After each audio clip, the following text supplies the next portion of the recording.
하겠습니다. 세 가지예요. 사랑합니다, 축복합니다 항상 하는 거. 그리고 세 번째 괜찮습니다. 인사하도록 하겠습니다. 사랑합니다, 축복합니다, 괜찮습니다. 네, 우리 감사합니다. 우리 성도님들. 오늘은 다윗 시리즈 세 번째입니다. 이게 뭐 이렇게 세 번까지 이제 하게 됐는데, 다윗의 이제 용서의 사람 다윗에 대해서 이렇게 한번 보는 시간 갖도록 하겠습니다. 최근 해외 온라인 사이트에 이제 스페인에서 일어났던 이 사건이 큰 이슈가 된 적이 있습니다. 복수 범죄라고 하는 사건입니다. 이제 5년 전인 2014년 스페인 발렌시아 고등법원이 13세 딸을 성폭행한 남성을 불질러서 살해한 여성 엄마예요. 가르시아의 징역형을 선고하는 것이 사실은 이제 좀 이슈가 됐던 사건인데, 이렇게 형량을 받게 된 이건 이제 과거 이제 98년도로 돌아가게 됩니다. 이때 당시에 13세였던 그 가르시아의 딸 베로니카라고 하는 여인이 동네 이제 남성이었던 소리아노라고 하는 사람에게 성폭행을 당하게 됩니다. 그래서 이 소리아노라는 남성은 이제 미성년자 성폭행 혐의로 징역 9년을 선고받게 돼서 복역하다가 이제 7년 만인 2005년에 조기 석방하게 됩니다. 그런데 문제는 그러다가 이제 거리에서 이 엄마하고 이 남자가 거리에서 만나게 된 겁니다. 이때 이 남자가 이 소리아노에게 이런 말을 던집니다. 내 딸 잘 지내고 있어? 라고 물어본 거예요. 그러니까 이 엄마가 어땠을까요? 그러니까 이제 이성을 잃은 거예요. 그래서 휘발유를 사다가 부어버리고 불을 질러버려서 이제 급하게 이제 병원을 옮겨졌지만 11일 만에 사망하는 그런 사건이 일어나게 됩니다. 그래서 이 엄마 가르시아라고 하는 엄마는 경찰에 체포돼서 재판을 받게 되고, 그래서 이제 소리아노 그 남성보다 더 긴 9년 6개월의 형을 받게 됩니다. 근데 이제 딸이 성폭행 이제 상황에 대한 충격 때문에 정신적인 불안 증세를 이제 갖고 있다가 이제 범행을 저질렀다라는 것이 좀 인정이 돼서 1년 만인 2006년도에 조건부 석방이 되게 됩니다. 근데 이제 이게 끝나지가 않아 이렇게 돼요. 그래서 이 가르시아의 이 엄마의 처벌에 두고 스페인에서 이제 많은 논란이 일어나게 된 거예요. 아무리 그 상황은 짐작할 만하고 그런 안타까운 상황은 맞겠으나 살인죄인데 어떻게 이렇게 석방할 수 있냐, 강력한 처벌해야 된다라고 하는 입장과 엄마로서의 분노와 그런 것들을 공감한다는 입장이 갈리게 됩니다. 그래서 대법원에서 정신적 불안 상태였다라고 하는 엄마의 그것들을 이제 받아들이지 않고 그냥 9년 6개월보다는 조금 적어진 5년 6개월로 감형해서 다시 이제 그 감옥에 이제 들어가게 되는 재수감했다고 해야 될까요? 그런 일이 일어나게 됩니다. 이러고 나니까 또 끝난 얘기가 아니죠. 그러니까 또 뭐 여론이나 난리가 난 거예요. 일부 정당과 노동조합이 포함한 약 23개 이제 단체에서 엄마인 가르시아의 지지를 막 표명하기 시작을 하는 겁니다. 무죄를 주장하는 탄원서가 이제 막 우리 같으면 청와대 뭐 그 게시판 하는 것처럼 그렇게 막 올라가게 된 거예요. 그러니까 막 폭발적으로 시민들이 막 이렇게 들고 일어나게 된 겁니다. 그래서 여론을 수렴했던 법원이 결국 가르시아의 형량을 완전히 채우기 전인 조건부 석방을 허락하게 됩니다. 이러면 이 엄마 여인을 이렇게 석방해 주는 게 맞는가요? 아니면 살인죄가 엄중하기 때문에 처벌해도 해야 된다고 봐야 될까요? 사실 이게 좀 이슈가 됐다고 해요. 우리나라에도 뭐 김부남 사건이라는 사건이 있었죠. 9살 때 성폭행을 당하고 30년이 지난 후에 자신을 성폭행했던 남자를 죽이는 일이 사실은 일어나게 됐어요. 사실 한때 이슈가 됐었는데, 이 여인도 첫 번째 결혼도 실패하고 두 번째 결혼도 사실은 원만하지 못하게 하는 이 트라우마와 아픔을 평생 안고 살게 되다가 이제 그 분노하는 마음으로 이제 결국 이제 죽이게 됐다라고 하는 사건이었습니다. 이와 같이 사실은 어찌 보면 좀 이 분노하게 되는 것들, 이와 같이 뭐 죽이고 하는 살인하는 죄가 이제 가벼운 것은 아니죠. 큰 죄임에도 불구하고 어느 정도 이런 상황 되면 우리가 마음적으로 그렇게 그래 그럴 수도 있지 않을까라는 생각이 사실은 드는 사건인 것은 맞습니다. 우리 가운데 있는 뭐 상처, 아픔, 응어리 같은 건 혹시 있지 않은지 한번 좀 생각해보는 시간을 가졌으면 좋겠습니다. 누구나 할 것 없이 우리 인간들은 아픔과 상처를 갖고 삽니다. 또한 때로는 억울함을 겪게 되고 그 억울함을 겪게 하는 대상들과 함께 사실은 지내기도 하죠. 좀 과하게 얘기를 하면 원수 같은 사람들이 다 있어요. 원수 같은 사람. 제가 원수 같은 사람이라고 해서 남편 얘기하는 거 아니에요. 이 왼수가 아니고 정말 좀 싫은 사람 있죠. 좀 불편한 사람 정도인 거예요, 사실은. 그런데 마음은 복수를 하고 막 싶은 거예요. 점 하나 딱 찍고 나가서 막 복수하고 싶잖아요. 근데 실상 어때요? 점 찍고 복수해봐야 뭐 소용없잖아요. 안 되는 거예요. 사실 우리가 어떤 사건들을 보다 보면 우리가 막 좀 분할 때가 있잖아요. 인터넷이나 그런 데 보면 야, 또 저런 놈들을 막 생각도 들기도 하고. 기회가 없어서 그렇지 기회만 되면 아주 처절하게 그냥 복수를 해도 좋겠다라는 생각이 들기도 합니다. 근데 사실은 여건이 되지 않아요. 법치 국가인 이 나라에서 뭐 이렇게 함부로 할 수는 없잖아요. 그래서 참게 되는 것들을 보게 됩니다. 그런데 만약에 복수할 만한 상황도 되고 힘도 있고 능력이 돼요. 그런데 그것을 절제하고 억제하고 또한 마음속에 막 분나는 것도 좀 다스리고 속상해하지 않고 이런 사람이 있다면 참 대단한 사람이라는 생각이 듭니다. 그런데 오늘 성경의 다윗이 바로 그런 사람이었다라는 겁니다.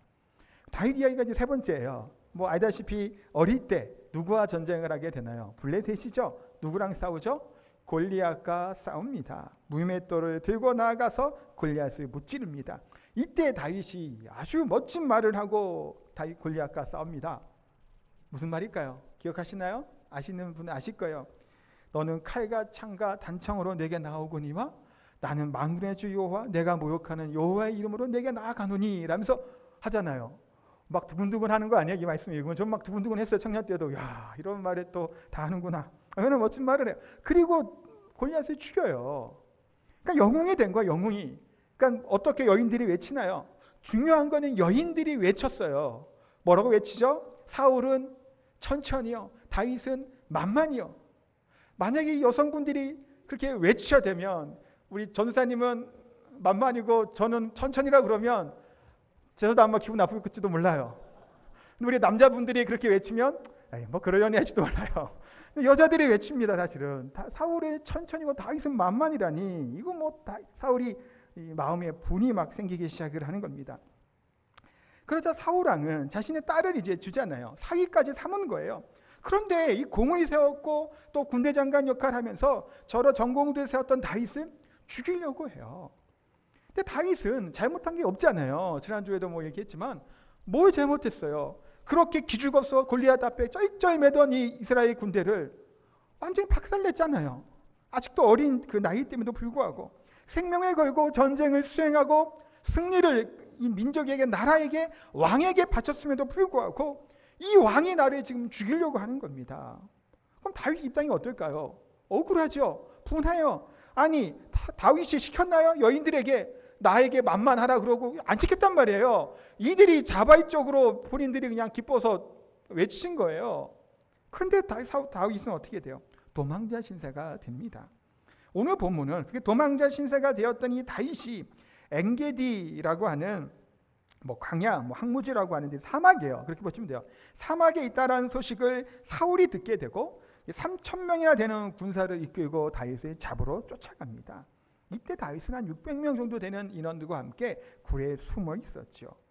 근데 3절에 보니까 이렇게 3절에 이렇게 시작을 하는 거예요. 길가 양의 우리에 이른즉 굴이 있는지라 사울이 뒤를 보러 들어가니라 다윗과 그의 사람들이 그 굴 깊은 곳에 있더라. 다윗은 지금 숨어 있었습니다. 그런데 뒤를 보러 굴에 들어갔다라는 거예요. 이 뒤를 보러 들어갔다라고 하는 것이 우리 성경에 이렇게 번역을 했지만 실상 이게 뭘까요? 대변 보러 갔다. 좀 과하게 좀 저속한 표현은 똥 싸러 간 거예요. 그것도 제가 볼 때는 설사예요. 죄송해요. 이런 말씀 드렸어요. 식사 전에. 그거예요. 급한 거예요. 지금 그 사울이. 왜 제가 이렇게 얘기할까요? 만약에 보세요. 다윗을 잡으려고 쫓아왔잖아요. 3,000명이나 되는. 그러면 굴에 들어갈 때 그 굴에 누가 있는지 살펴보고 왕이 볼일 보러 가는데 그냥 혼자 들어가는 게 상식적으로 이해가 되시나요? 아니잖아요. 보통 같으면 어떻게 해야 돼요? 병사들을 보내서 안에 뭐가 있는지 살펴본 다음에 짐승이 있을 수도 있고 뭐가 있을지 모르잖아요. 안전을 확보한 이후에 사울이 들어가서 뭐 쉬든 뭘 해도 좋겠으나 지금 사울은 그게 아니에요. 뭐 잘못 먹어서 배탈 날 수도 있고 뭐 가민성 대장염 때문에 막 속이 부글부글 끓었을지도 몰라요. 이런 경우 해보셔서 알잖아요. 뭐 급할 때. 그러니까 냅다 뛰어서 그냥 동굴 안에 들어간 거예요. 또 어디를 향해서 사울이 앉아 있었을까요? 굴 밖을 향해 앉아 있었던 거예요. 이렇게. 왜 그럴까요? 굴 안에는 아무도 없던 생각을 하고 이제 볼일을 보다 보면 신경 쓰이잖아요. 누가 들어오면 어떡하나.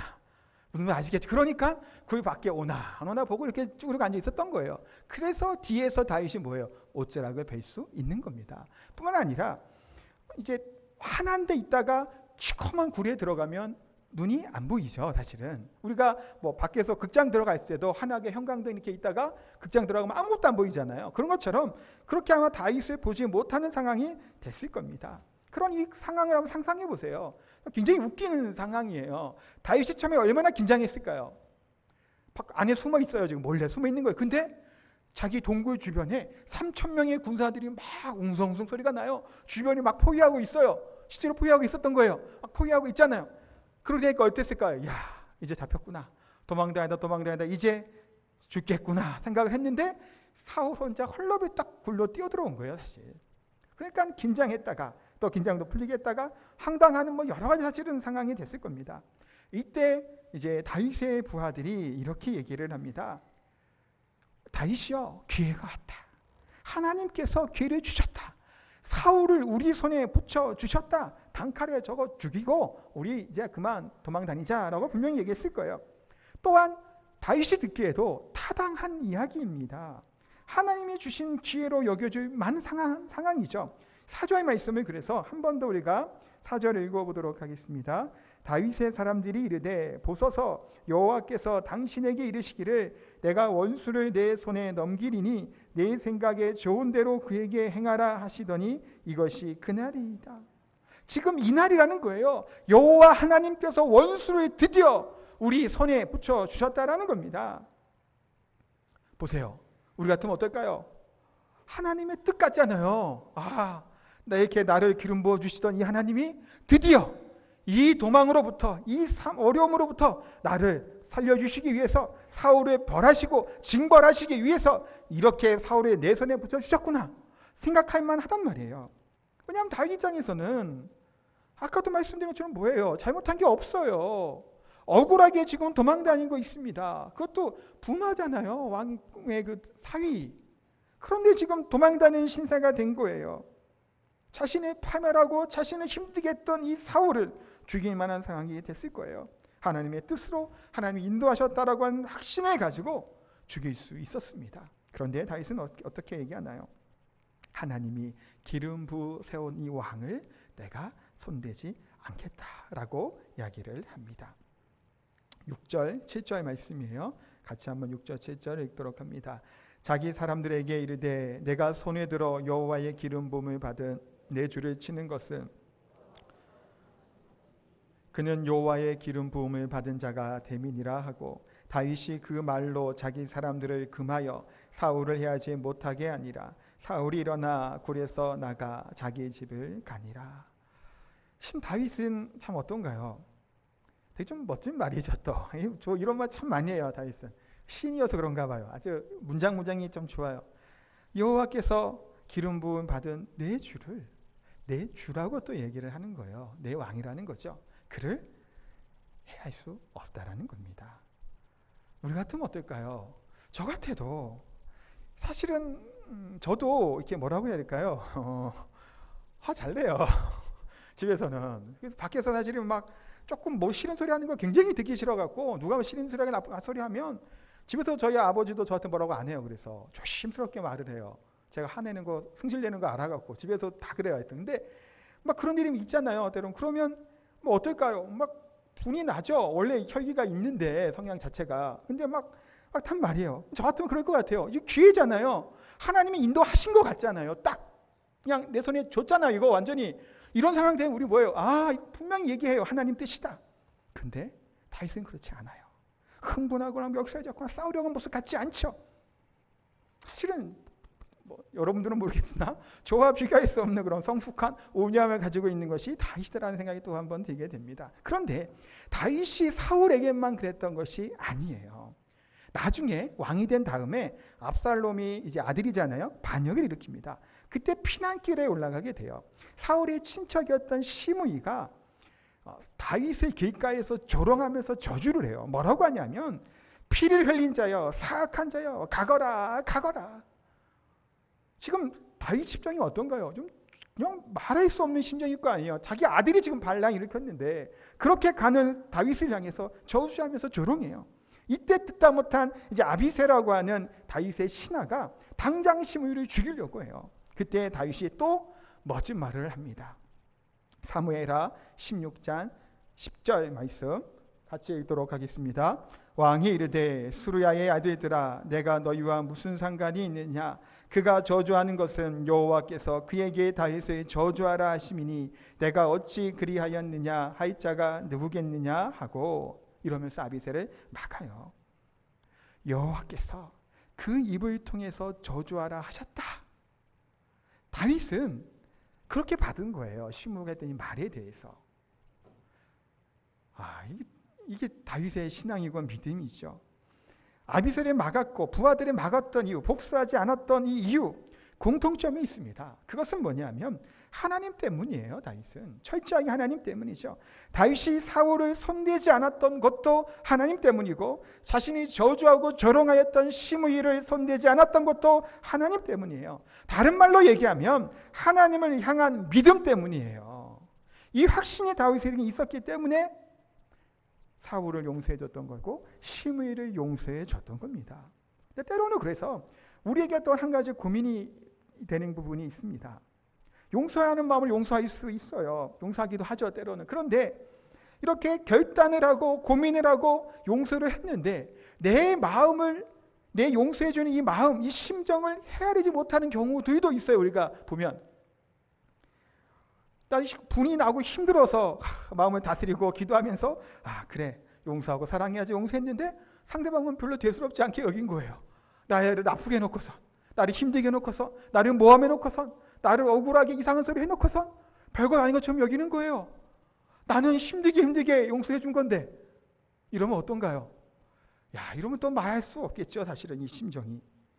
그래서 한 영화 하나를 소개해 주고 싶습니다. 칸 영화제에서 최근에 최고의 상을 받았던 영화가 있습니다. 무슨 영화죠? 기생충이죠. 보신 분들은 보셨을 텐데 이 작품 이전에 칸의 여왕으로 전도연을 만들었던 영화가 있습니다. 이름이 뭐죠? 밀양이라고 하는 영화예요. 안 보신 분들은 한번 보셔도 좋을 것 같아요. 내용은 그렇죠. 남편이 죽은 이후에 남편 고향 밀양으로 이 신혜라고 하는 이 전도연이에요. 여인이 내려가서 살게 됩니다. 그러다가 어린이집이었는지 유치원에 이제 운전하게 되는 이제 기사였던 분이죠. 그분이 이제 자기 아들을 유괴하고 결국에는 이제 살해하는 일들이 있게 돼요. 그러니까 충격이 이루 말할 수 없는 충격을 받게 되고 그러다가 이 신혜라고 하는 여인이 전도를 받게 됩니다. 그래서 신앙생활을 하고 찬양을 하고 예배하고 기도하는 가운데 좀 이제 고통을 좀 이게 마음의 아픔을 치유되는 과정을 이제 영화가 이제 그리고 있어요. 그러다가 이제 예수님 만난 다음에 이제 변화가 되기 시작하잖아요. 그러니까 자기 아들을 죽인 이 남자를 용서해 줘야 되겠다라는 생각을 가지고 정말 이제 교도소를 가게 됩니다. 사실은 이게 큰 마음이죠. 이게 아들을 죽인 원수인데 이게 뭐 용서할 수 있겠나 싶어요. 사실 저 같으면 용서할까 싶어요. 못할 것 같아요. 사실. 근데 그런 마음을 갖고 얼마나 힘들게 갔겠어요. 교도소에. 그래서 교도소에 찾아갔더니 이 유괴범을 만나게 되는데 수염을 단정하게 깎은 모습으로 이제 신혜를 만나게 됩니다. 그 모습을 보고 의아하게 여기면서 좀 이제 얘기를 합니다. 예수님을 믿고 난 다음에 당신을 용서하러 왔습니다라고 얘기를 해요. 그때 유괴범이 이렇게 얘기해요. 그러십니까? 사실은 나도 교도소에서 예수님을 영접했습니다.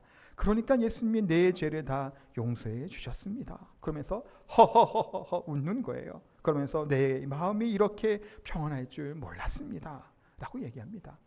그랬던 이 신의 이 엄마는 어땠을까요? 완전히 미쳐버린 거예요.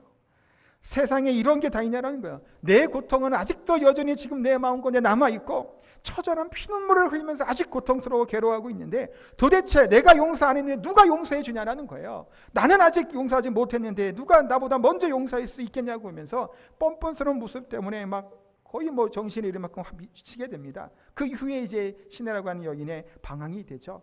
교회를 해방하게 되고 막 그런 일들이 쭉 일어나게 돼요. 그러면서 사실 처음에 이 영화를 저도 보면서도 이 감독이 기독교에 대해서 좀 부정적으로 보고 이렇게 비판하기 위해서 만든 게 아닌가 하는 생각도 물론 들었습니다만 한편으로는 우리가 유괴범 같다라는 생각이 또 들게도 됩니다.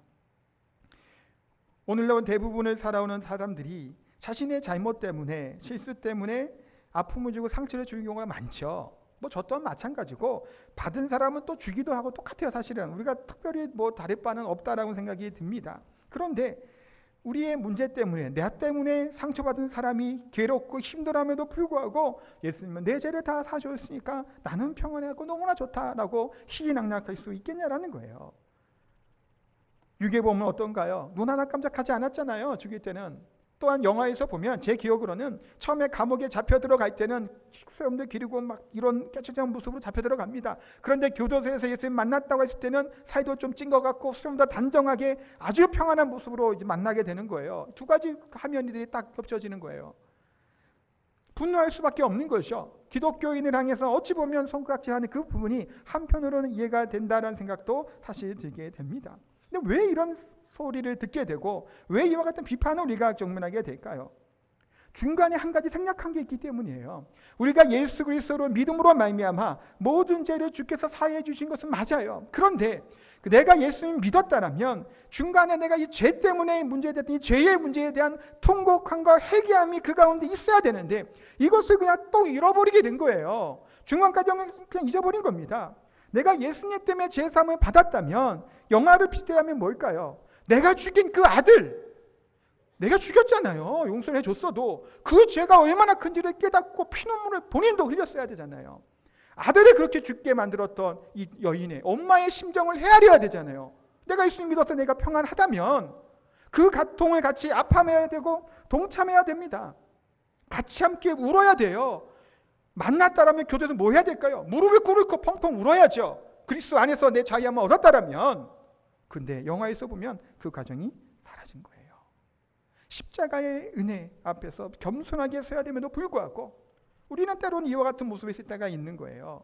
이처럼 살인하는 죄까지는 저지르지 않을지라도 상담을 고통스럽게 만들고 아프게 만들었다면 그 죄 또한 하나님인 우리 주님은 용서해 주시죠. 그러나 그 앞에서 내 그 결과에 대한 부분에 대해서 함께 아파할 수 있고 눈물일 수 있는 그 모습들이 있어야 되는데 이것이 그냥 생략되어지고 말아버리는 그 모습 가운데 사실은 비판을 받고 조롱을 받게 되는 겁니다.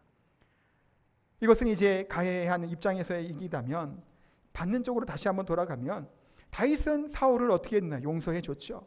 근데 사울은 다윗을 용서하지 않아요. 특별히 잘못한 것도 없는데 어찌 보면 이게 우리들의 모습이다라고 볼 수 있습니다.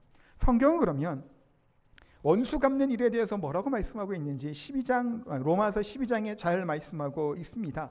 12장 19절의 말씀 같이 읽겠습니다. 내 사랑하는 자들아 너희가 친히 원수를 갚지 말고 하나님의 진노하심을 맡기라. 기록되었을 때 원수 갚는 것이 내게 있으니 내가 갚으리라 주께서 말씀하시니라. 또 17절이에요. 아무에게도 악을 악으로 갚지 말고 모든 사람 앞에서 선한 일을 도모하라. 20절입니다. 내 원수가 줄이거든 먹이고 목마르거든 마시게 하라. 21절 악에게 지지 말고 선으로 악을 이기라. 아멘. 로마서 12장은 뭘 말씀하고 있나요? 간단하게 쉽게 얘기하면 이거예요. 하나님을 믿고 복수하지 말라라는 겁니다. 싸우지 말라. 왜 그럴까요? 하나님을 신뢰하고 그분께 맡기라는 거예요. 그런데 실상 이게 말은 쉽죠. 목사인 저 또한 아까도 얘기했지만 그런 영화에 나온 그런 유괴범이 한 것처럼 일을 겪으면 그게 쉽게 용서가 될까요? 저는 한편으로 그 영화의 여배우의 역할을 했던 이 전도연이 용서하러 간 것도 대단한 것 같아요. 예수 믿었다고. 손양원 목사님이 괜히 그렇게 사랑의 원작탄 하면서 얘기하는 게 아니죠. 쉬운 일이 아니에요. 힘들고 어려운 일입니다. 그런데 다윗은 어떨까요? 진짜 이 사실을 믿은 거예요. 하나님이 이러한 분이라는 사실을 믿었기 때문이에요. 그래서 굴에 들어갔을 때 가만히 사실 목을 베도 됨에도 불구하고 옷자락만 뱁니다. 그러면서 사울이 자신의 진심을 알아주기를 원하는 거예요. 근데 성경에 보면 어떻게 얘기하고 있나요? 옷자락 벤 것도 마음에 괴롭고 찔려해요. 옷자락 벤 것도 내가 건드렸다고. 다윗이 이런 믿음으로 갖고 나아가게 됩니다. 사실 그럼 우리가 용서가 무엇인지 또 진정한 승리의 삶이 어떤 건지를 좀 생각해 봤으면 좋겠어요. 두 가지를 짧게 보도록 할 텐데 첫 번째는 이겁니다. 원수 갚는 일을 하나님께 맡겨야 한다라는 사실이에요. 다윗은 아까 로마서 말씀이 있는 것처럼 다윗은 전적으로 하나님께 이 사실을 맡겼어요. 내 원통함과 억울함, 왜 억울하지 않겠어요? 왜 원통하지 않겠어요? 이것 하나님께 맡깁니다. 12절 우리가 읽지는 않았는데 12절 말씀해 보면 이렇게 말씀합니다. 같이 읽겠습니다. 여호와께서 나와 왕 사이를 판단하사 여호와께서 나를 위하여 왕에게 보복하시려니와 내 손으로는 왕을 해하지 않겠나이다. 이렇게 고백을 하는 겁니다. 누구한테 얘기하는? 사울이랑 얘기한 거예요. 이 얘기는 하나님이 당신을 죽일 것이다 밖에 그 얘기하는 것이 아니에요. 하나님이 다 아시오니 나는 왕을 해하지 않기를 원합니다. 그러면서 자신이 이렇게 선한 일을 했던 것을 좀 기억해 달라고 하는 의미로 이야기를 한 겁니다. 그러니까 다윗은 철저하게 이 사울 문제를 하나님이 해결해 주실 것을 믿었다라는 거예요. 근데 중요한 것은 한 번만 여기서 믿었다 한 것이 아니에요. 다음 장이라고 하겠다. 26장에 보면 10항무지에서 또 사울을 죽일 수 있는 기회를 접하게 됩니다. 지금 다윗이 좀 용서해 준 거잖아요. 사울이 죽일 수 있음에도 불구하고 안 죽이 풀어준 거잖아요, 사실은. 근데 사울이 또 잡으러 와요. 또 죽이러 오게 됩니다. 이때 충성스러운 다윗의 부사였던 아비새가 또 죽이자 그래요. 뭐 했냐면 다윗은 막 쫓아오다가 피곤했는지 이제 누워서 잠을 잡니다. 머리맡에 창하고 이제 물통을 내버려두고 자고 있는 것을 다윗이 발견하게 돼요. 그러니까 이것도 뭔가요? 또 다시 하나님이 기회를 주셨잖아요. 하나님의 뜻 같잖아요. 한번 내가 용서해 줬는데. 근데 다윗은 위대한 하나님의 사람이죠. 우리 같지 않아요. 우리 같으면 야, 한 번은 내가 그래도 이번에는 너 잘 걸렸다 생각을 하겠죠. 이번에는 정말 하나님이 나를 내 손에 죽이기로 하나님이 계획하시고 나에게 붙여주셨구나 생각했을 겁니다. 근데 다윗은 그렇게 하지 않아요. 창과 물통만 가져가고 또 용서해주고 풀어주게 됩니다. 이 이유가 어디 있을까요? 아까도 말씀드렸죠. 하나님을 신뢰했기 때문이에요. 하나님께 맡겼기 때문입니다. 결과적으로 어떻게 되나요? 하나님이 심판하시죠. 사울이 비참하게 죽게 만들어요. 사실은 그 가정이 다 망합니다. 죄의 결과예요. 하나님이 심판하시게 돼요. 또한 두 번째는 그래서 하나님께 맡겼다면 다윗은 잠잠하게 기다리게 됩니다. 다윗은 하나님의 시간표를 생각하고 이것을 기다려요. 몇 년 동안? 13년 동안 기다립니다. 도망 다녀요. 13년. 긴 시간이죠. 14년이면. 계속해서 인내하며 포기하지 않고 살아가게 됩니다. 다윗은 악한 사람들 때문에 원망하거나 불평하지도 않아요. 그러니까 아브라함을 가지고 뭐라고 얘기를 합니까? 믿음의 사람이라고 얘기를 하죠. 그럼 다윗을 보고는 뭐라고 얘기할 수 있을까요? 뭐 여러 가지 이야기를 할 수 있지만 그 중에 오늘 본문으로 생각하면 뭘까요? 용서의 사람 다윗. 또 다른 의미는 인내의 사람 다윗이라고 얘기할 수 있습니다. 인내했어요. 다윗은 참았습니다. 사울을 죽이고 왕이 될 수 있음에도 불구하고 하나님의 일하심을 좀 기다린 거예요. 그래서 이 가정 가운데 어땠을까요? 비참하게 정말 내가 정말 힘들어 죽겠다고 신세한탄하면서 절망 가운데 그냥 살았던 것이 아니에요. 이 13년이라는 기간 동안에 이 가정을 통해서 이스라엘의 위대한 왕으로 성군이라고 하는 별명을 받을 만큼 훌륭한 인격을 갖게 된 거고 탁월한 실력과 능력을 갖추게 되는 기간이 바로 도망 다녔던 시기다라고 얘기할 수 있습니다. 하나님이 이처럼 다윗을 도망 다니고 또 힘들게 만들었지만 그것을 통해서 하나님의 왕으로 하나님의 백성들의 왕으로 삼아주시고 그 훈련시켰던 가정이라고 볼 수 있습니다. 그리고 하나님 때가 되었을 때 하나님께서는 블레셋 군사들에게 쫓겨서 비참하게 죽은 사울을 대신해서 다윗을 이스라엘 왕으로 세워주십니다. 근데 이것도 바로 왕이 되지 않아요. 헤브론에서 먼저 유다 쪽의 왕이 되죠. 더 기다려요. 그러다가 남북 다 합쳐서 통합왕으로 등극하게 됩니다.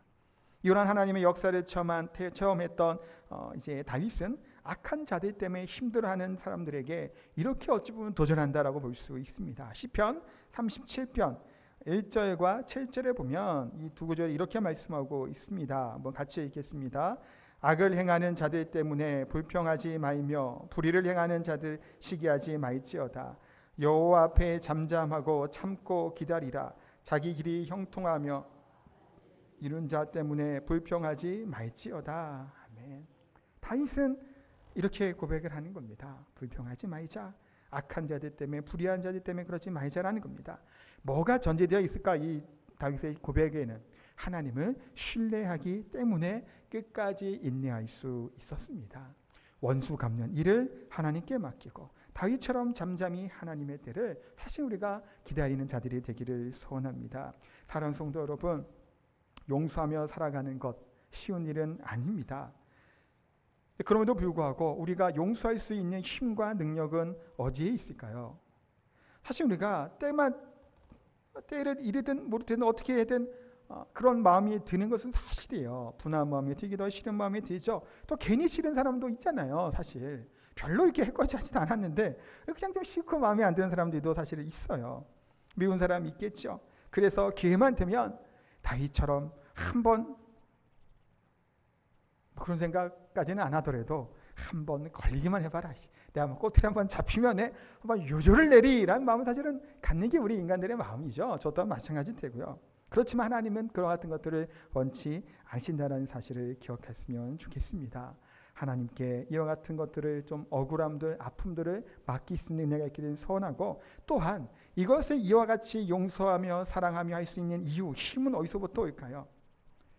예수 그리스도의 십자가의 은혜로부터 오는 줄 믿습니다. 하나님께서 나를 이처럼 사랑하셨다라고 하는, 내가 하나님을 배신하고 배반하고 할 때마다도 하나님은 길이 참으심으로 나를 사랑하시고 인내하셨던 것, 용서해 주셨던 것을 기억한다면 이 하나님의 사랑으로 말미암아 하나님을 신뢰할 수 있는 것이고, 또 하나님의 심판이 공의롭다라는 사실을 우리가 믿기 때문에 이 억울한 마음들을 내려놓고 이 상처를 붙잡고 원수를 갚는 것이 아니라 오히려 사랑하며 사는 우리 공동체가 될 줄 믿습니다. 십자가의 사랑, 은혜 안에서 또 다윗처럼 용서의 마음들, 또 사랑의 마음들을 가득할 수 있는 저와 성도님 되시기를 주님의 이름으로 축복하고 기도합니다. 찬양하도록 하겠습니다. 오늘은 찬송가 254장 우리 찬송가 부르고 기도할 텐데, 우리가 지금 말씀드린 것처럼 먼저 기억할 것은 우리 주님의 보혈과 또 주님의 사랑과 주님의 긍휼하심을 입는 것이 먼저입니다. 그게 될 때